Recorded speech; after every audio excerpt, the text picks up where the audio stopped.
Hello friends, and welcome back to r/ProRevenge. Let's start our video with a warm-up story that happened in the Army.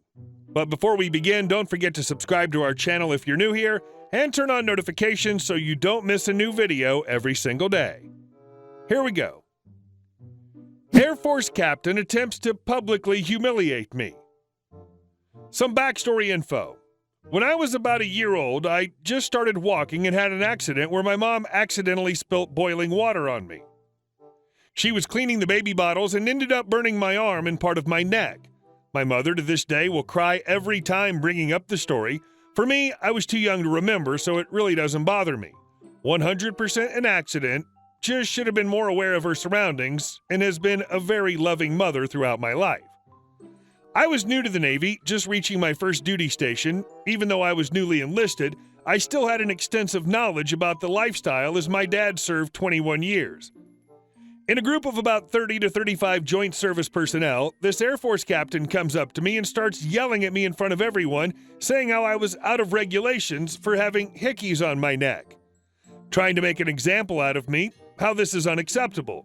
In the military, we have a phrase, praise in public, discipline in private.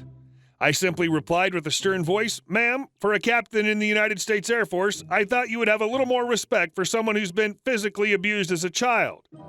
And I just went back to my computer and started working. As you can imagine, she was left there speechless as the whole office stared at her in disgust, as many of them knew that my scars were burns and not hickeys. I hope she learned her lesson and follows the praise in public, discipline in private motto. She got secondary burns. Well done, you. And our next story. Don't pay on time? All right, let's play that game. My significant other worked at a private school in South Korea, also known as Hagwon.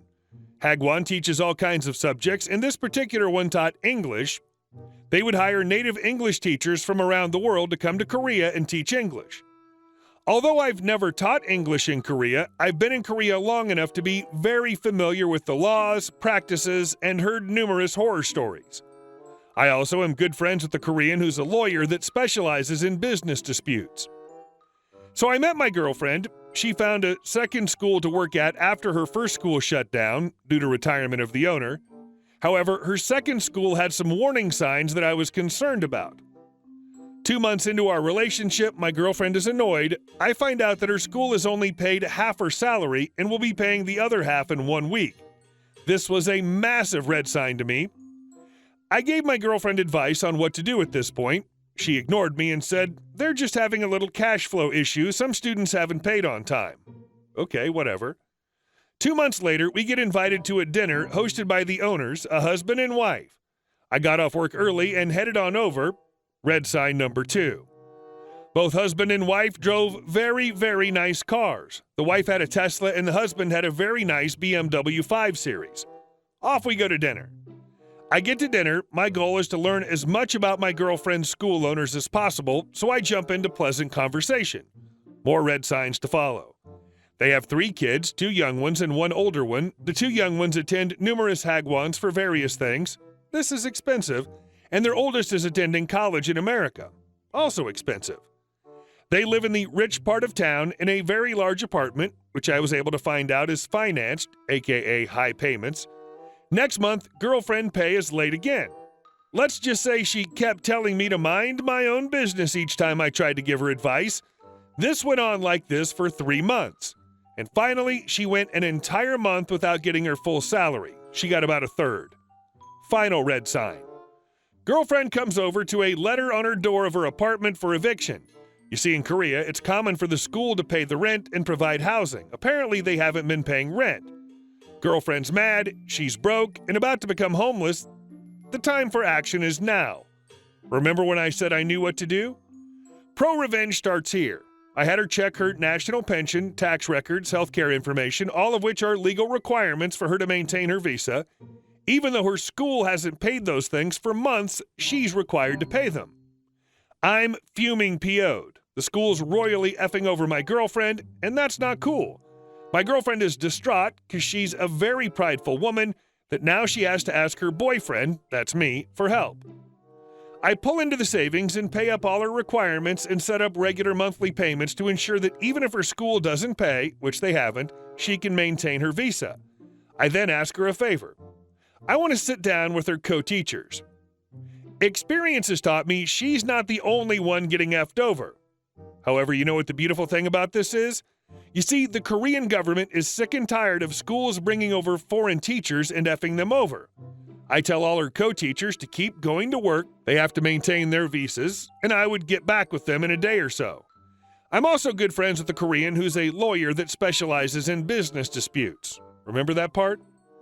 The lawyer and I go way back. I've known him for the better part of a decade. He helped me navigate my divorce. I gave him a couch to sleep on when he was going through his divorce. I once loaned him money. He paid me back, and we both really liked helping each other out.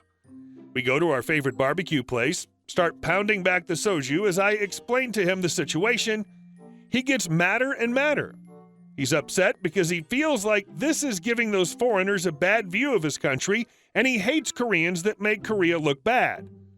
I ask him to help file claims with the labor board with the goal of getting them paid, getting them a letter of release so they can switch to D10 visas and find a better school, or leave Korea altogether if they choose, getting the school shut down.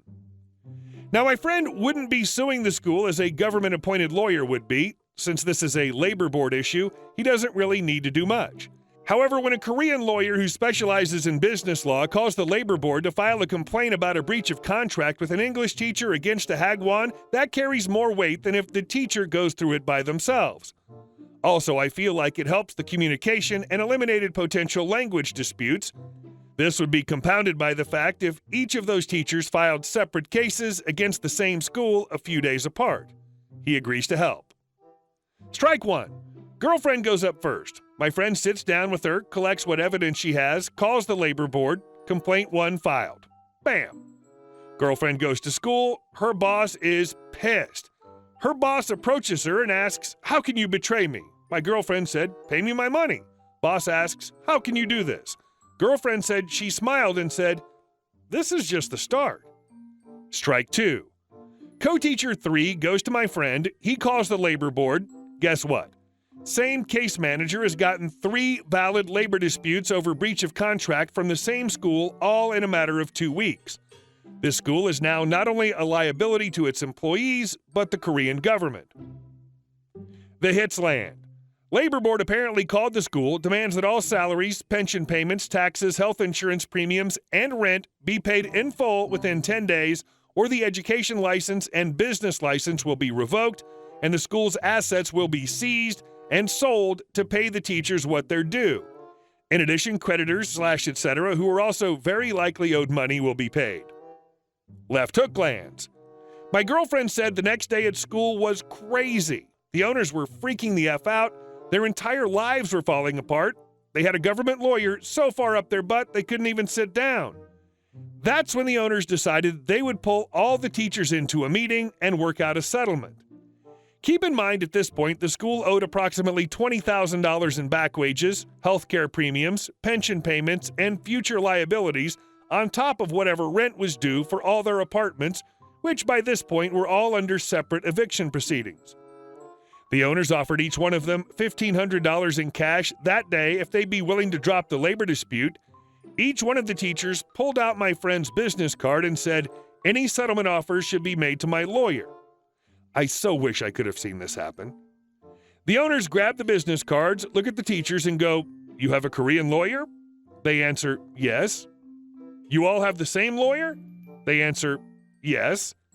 Can you imagine having 3 separate legal issues from 3 separate people and finding out the same lawyer is representing each individual suing you? How that must feel. "Will you take the 1.5 now and we work out a payment plan?" They all say, "Talk to my lawyer," at the same time. They leave the meeting. That night, all 4 of us partied, and they all felt like complete baddies. Their owners now knew how truly F they were. We had a pretty good party that night. The end was near. The owners dodge a bullet, for now. "Sir, it's time to drop Fat Boy." It was a Thursday. My girlfriend had just arrived at work.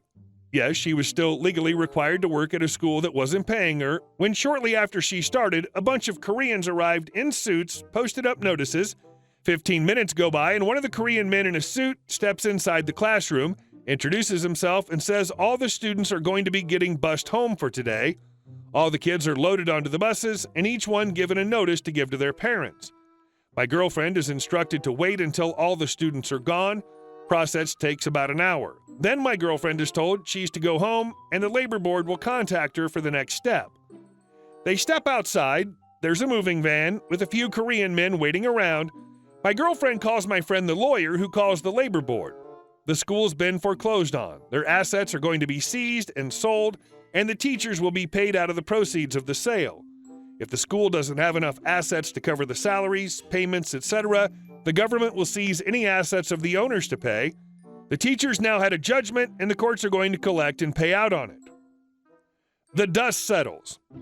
2 months later, one of the co-teachers opted to fly home my girlfriend, and the co-teacher that decided to stay in Korea found much better schools to work at, and my friend calls me all excited and told me he just got off the phone with the labor board. Enough business and personal assets had been seized and sold to pay all the teachers what they're due. Each teacher will have $300 deducted for the lawyer fees. Not for him, he did this all for free, but for the government lawyer who handled the case behind the scenes. Also, the owners have been permanently barred from ever opening a business, and the education board had barred the owners from operating in any school setting again. No idea what happened to the owners after this, but life goes on. My girlfriend and I took a nice vacation on her back pay and put the rest in the bank. It felt good to win. Good work. I hope you two are enjoying your newfound comfort. Hey guys, thank you all for watching the video. I'll see you in the next one.